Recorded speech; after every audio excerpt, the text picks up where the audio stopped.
नमस्कार, स्वास्थ्य सूत्र में आपका एक से बार फिर से स्वागत है। एक बार फिर से अभिनंदन है।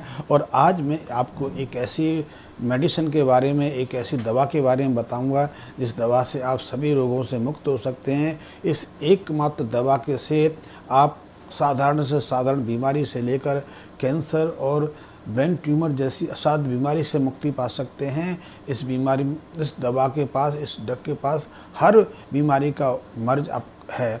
और इस दवा से हम हर बीमारी को सहज बिना मूल्य चुकाए उपचार कर सकते हैं। और ये दवा हम सबके पास है। जन्म से हम इस दवा के साथ पैदा होते हैं और पूरी ज़िंदगी हमारे साथ ये दवा हमारे साथ रहती है। इस एकमात्र दवा का बहुत मूल्य है, लेकिन पिछले कुछ वर्षों से या तो इस दवा के बारे में हम भूल गए हैं, या इस दवा का मूल्य हमने खो दिया है, या इस दवा के बारे में हमें कोई जानकारी नहीं है। लेकिन जिस दिन हमें ये पता लगे कि एक दवा हमारे पास है, जो इस दवा के पास हर बीमारी का इलाज है, तो आप आश्चर्यचकित हो जाएंगे, आप विस्मित हो जाएंगे कि आपने इतनी बड़ी चूक कैसे कर दी, इतने बड़े खजाने को क्यों खो दिया। तो ये दवा है, ये एकमात्र औषधि है हमारा मन। हमारे मन के पास हर बीमारी का इलाज है। और हर बीमारी के इलाज के साथ जब मन दुखी होता है, पीड़ित होता है, संतापग्रस्त होता है, कष्ट में रहता है, जब हम उदास रहते हैं, तो यही मन हर बीमारी को आकर्षित करता है और हमें साधारण जुकाम खांसी से लेकर और कैंसर तक के भंवर जाल में फंसा देता है। हमें एक के बाद एक रोग से ग्रस्त रखता है और हमें कभी किसी रोग से ठीक होने में मदद नहीं करता। हमें एक के बाद एक रोग में फंसाए रखता है और हम पूरी तरह कभी किसी रोग से ठीक नहीं हो पाते। इसलिए यदि हमारा मन संतुष्ट है, प्रसन्नचित्त है, आनंदपूर्वक है, संतोष में है, तो आप कहेंगे कि आप ज़्यादा तंदुरुस्त हैं, ज़्यादा समृद्ध हैं, ज़्यादा क्रियाशील हैं और ज़्यादा आप आभा से युक्त रहते हैं। आपकी आभा, आपका शरीर, आपकी जो शारीरिक संरचना है, इस बात को बता देती है कि आप कितने स्वस्थ हैं। यदि आप मानसिक रूप से पीड़ित हैं, तनावग्रस्त हैं, दुखी हैं, डर और वहम से ग्रसित हैं, तो इसका अर्थ है कि आपका मन बहुत पीड़ित है और इसके कारण आप मानसिक और शारीरिक रोगों से पीड़ित हो रहे हैं। तो ये बहुत महत्वपूर्ण है। यदि हम मन के महत्व को समझ लें, मन की धारणा को, भली बात स्वीकार कर लें, तो हम हर बीमारी से दूर रह सकते हैं। इसीलिए जो लोग मन के साथ, मन की प्रसन्नता के साथ रहते हैं, वो ज़्यादा दीर्घायुवित रहते हैं, ज़्यादा निरोगी रहते हैं, ज़्यादा स्वस्थ रहते हैं, ज़्यादा ताकतवर होते हैं। लेकिन जो मानसिक रूप से कमज़ोर रहते हैं, तनाव से रहते हैं, दुखी रहते हैं, डर और वहम से भरे रहते हैं, उन्हें कोई ना कोई रोग लगा ही रहता है। वो शारीरिक रूप से सक्षम नहीं रहते, अपने अंदर पौरुषहीनता की अनुभूति करते हैं, उनके बच्चे नहीं होते और वो हृदय रोग से पीड़ित हो जाते हैं। हार्ट अटैक का खतरा भी ऐसे लोगों में सर्वाधिक रहता है। इन लोगों को श्वास संबंधी बीमारी भी रहती है, अस्थमा भी होता है। इन लोगों को ब्रेन ट्यूमर तक हो जाता है, कैंसर तक हो जाता है और ये जीवन में कुछ भी कर नहीं पाते। और जो लोग प्रसन्नचित्त रहते हैं, संतोषपूर्व रहते हैं, जो आनंदपूर्वक जीवन जीते हैं, उनके पास हर चीज़ की कीमत रहती है, उनके पास हर चीज़ उपलब्ध रहती है। वो सामाजिक जीवन में भी सुखी रहते हैं और सफल होते हैं। और शारीरिक रूप से भी देखें, मानसिक रूप से भी देखें, तो ज़्यादा सक्षम होते हैं। तो ये साधारण सा है। यदि आपका मन प्रसन्न है, आपका मन आनंदपूर्वक है, संतोषप्रद है, तो आप समझो कि आप दीर्घायु होंगे, आप सफल होंगे, आप निरोगी रहेंगे। तो ये बहुत महत्वपूर्ण है। इसलिए हमारे बुजुर्गों ने आज से हजारों वर्ष पहले 4 रिपु बताए थे, 4 शत्रु घोषित किए थे। यदि इन चारों शत्रुओं से आप अपने को काट लेते हैं, तो आप मन को भी प्रसन्नचित्त रख सकते हैं, आनंदपूर्वक रह सकते हैं। धन कमाना बुरा नहीं है, धन का संग्रह बुरा नहीं है, लेकिन धन का जो स्रोत है ये बहुत महत्वपूर्ण है कि धन का स्रोत जो है वो उत्तम होना चाहिए, वो सहज होना चाहिए। परिश्रम से धन कमाया हुआ आपके लिए सुखद रहता है, संतोषप्रद रहता है, आपको निरोगी रखता है और आपके जीवन की समस्त मनोकामनाएं पूर्ण करता है। लेकिन जब आप धन संचय में, धन कमाने में आप क्रोध से भर जाते हैं, लोभ से भर जाते हैं, आप जब काम से भरे रहते हैं, लोभी प्रवृत्ति अपना लेते हैं, तो ये आपके लिए कष्टप्रद हो जाता है। धन संचय बुरा नहीं है, धन कमाना बुरा नहीं है, लेकिन धन को पाने का जो स्रोत है यदि वो गलत हो जाता है तो वो दुख का कारण बन जाता है, वो रोग का कारण बन जाता है, वो अकारण वृद्धावस्था का कारण बन जाता है। और आज यही हो रहा है। तो आप सामान्य सा है कि आप मन को समझें। मन को यदि आपने समझ लिया तो आप समझ सकते हैं कि आप निरोगी भी रह सकते हैं, स्वस्थ भी रह सकते हैं और जीवन की समस्त कामनाओं को पा सकते हैं।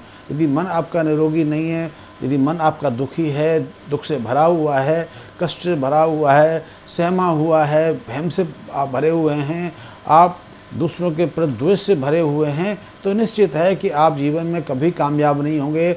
आप एक भी सफलता को नहीं पा सकेंगे और आप जीवन भर निरोगी नहीं रह सकते। आप किसी ना किसी रोग से पीड़ित होते ही रहेंगे।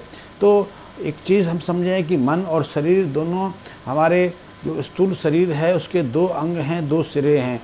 मन उसका सूक्ष्म भाग है और जो शरीर है जो उसका स्थूल भाव है, जो हमें दिखाई पड़ता है, लेकिन मन क्योंकि सूक्ष्म है दिखाई नहीं पड़ता।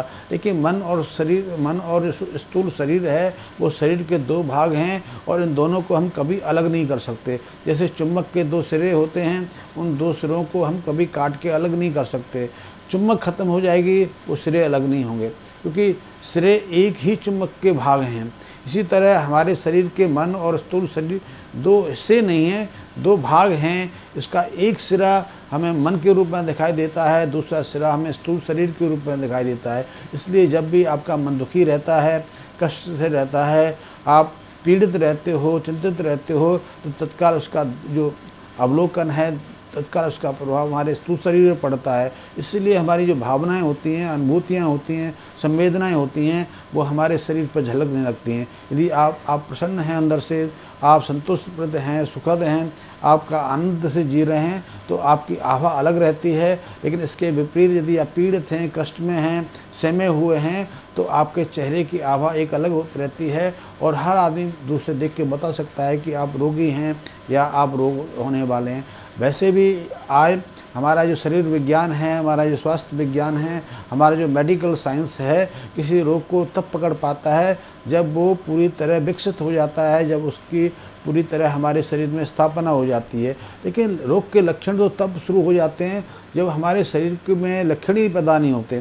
तो जो रोग के बीजाणु हैं, रोग के जो बीज अंश हैं, सीड्स है, वो तो उसकी बहरी हमारे शरीर की गहरी परत में छिपी रहती है, मन के अंदर छिपी रहती है। और यदि हम उसको पकड़ सकें, उसको जान सकें, तो हम उस रोग को विकसित होने से रोक सकते हैं। चाहे वो रोग कितना ही बड़ा हो, चाहे आपको हार्ट अटैक आया हो, आपका ब्लड प्रेशर इतना बढ़ा हो कि ब्रेन स्ट्रोक का खतरा हो गया हो, चाहे आप में शरीर में कैंसर फैल गया हो, कोई भी रोग है, लेकिन इसको विकसित होने से पहले ही हम रोक सकते हैं। यदि आपका मन प्रसन्न है, मन संतुष्टप्रद है, आप आनंद से हैं, तो इसके बारे में हमें जानने की ज़रूरत है कि धन कमाना बुरा नहीं है, धन संचय बुरा नहीं है, मकान बनाना बुरा नहीं है।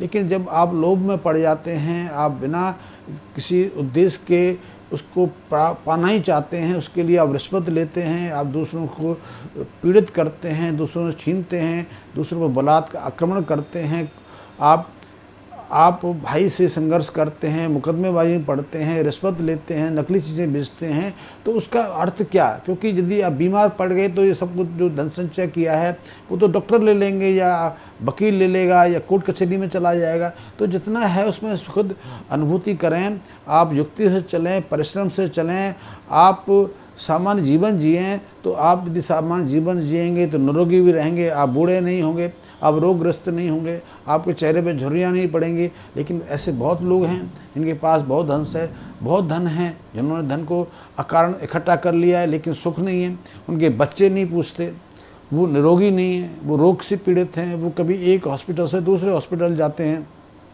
फिर भी उन्हें नींद नहीं आती है, फिर भी वो दर्द से पीड़ित रहते हैं, वो ठीक नहीं रहते, कम उम्र में संसार छोड़ के चले जाते हैं। तो उसका महत्व क्या? आप दीर्घायु रहना चाहते हैं, आप लंबा जीवन जीना चाहते हैं, निरोगी जीवन रहना चाहते हैं, तो आप संतोष का महत्व समझिए, आप काम, क्रोध, लोभ, मोह के अर्थों को समझिए। यदि इनसे आप परे रहेंगे, इनको समझ लेंगे, तो आप निरोगी रह सकते हैं। ये सूत्र कोई दार्शनिक सूत्र नहीं है, ये कोई उपदेश का प्रश्न नहीं है, ये हमारे जीवन के साथ में है कि आप बहुत एक बात को समझ लें कि आप बहुत तेज़ी से बूढ़े हो रहे हैं, हमारे बच्चे बहुत तेज़ी से जवान हो रहे हैं, और उस जवानी और उस बुढ़ापे का अर्थ क्या है जिसका हम महत्व ना देख पाएँ। एक व्यक्ति 60 साल तक नौकरी करके, व्यापार करके, परिश्रम करके धन संचित इकट्ठा करता है, लेकिन 60 के बाद उसको उस धन का कोई उपयोग ही नहीं मिलता है।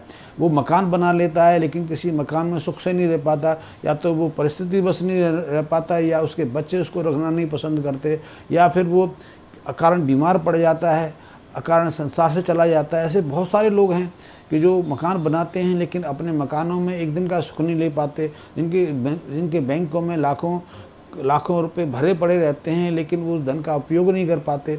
जो लोग, बहुत ऐसे लोग हैं जिनके पास पैसा है, जो उपचार भी कराते हैं, ट्रीटमेंट भी लेते हैं, अमेरिका तक भागते हैं, लेकिन स्वस्थ नहीं होते, अकारण 50-60 साल की उम्र में संसार को छोड़ कर चले जाते हैं। तो जितना भी जीवन जिए, ये दार्शनिक प्रश्न नहीं है, ये आज परिस्थितिक प्रश्न है, आज का संदर्भ का प्रश्न है। यदि आप सुख से हैं, मानसिक रूप से प्रबल हैं, मानसिक रूप से संतुष्ट हैं, आनंद से हैं, तो आप जीवन का आनंद ले सकते हैं, जीवन का भरपूर आनंद ले सकते हैं। लोग आज लोग कई तरह की संग्रह कर लेते हैं, लेकिन संतुष्टि उनमें किसी में भी नहीं रहती है।